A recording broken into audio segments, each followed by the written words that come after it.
নজর রাখবো পরবর্তী সংবাদে।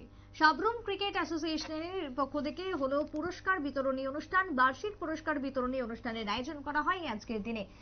2023-24 সালের যে বাৎসরিক পুরস্কার তা বিতরণ করা হলো। মহকুমা এলাকায় ব্যাপক অংশের ক্রিকেট প্রেমী খেলোয়াড়, বিভিন্ন বিদ্যালয়ের ছাত্রছাত্রীদের উপস্থিতি ছিল আজকে। এবং অনুষ্ঠানে ছিলেন ক্রিকেট অ্যাসোসিয়েশন, ত্রিপুরা ক্রিকেট অ্যাসোসিয়েশনের সম্পাদক সুব্রত দেব, বাসুদেব চক্রবর্তী, কোষাধ্যক্ষ থেকে শুরু করে অন্যান্যরা। কি বক্তব্য সাবরুম থেকে উঠে এসেছে ক্রিকেট অ্যাসোসিয়েশনের পক্ষ থেকে, শুনুন।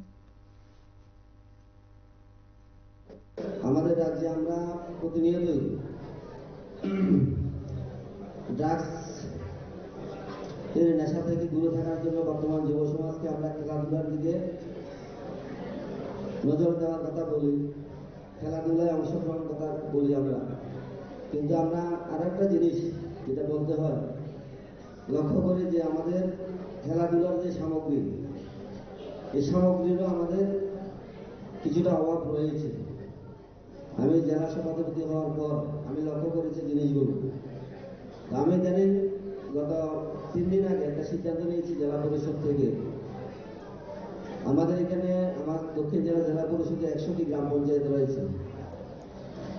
আমি সিদ্ধান্ত নিয়েছি 100টি গ্রাম পঞ্চায়েতের মধ্যে 100টি গ্রাম পঞ্চায়েতেই খেলাধুলার সামগ্রী বিতরণ করব।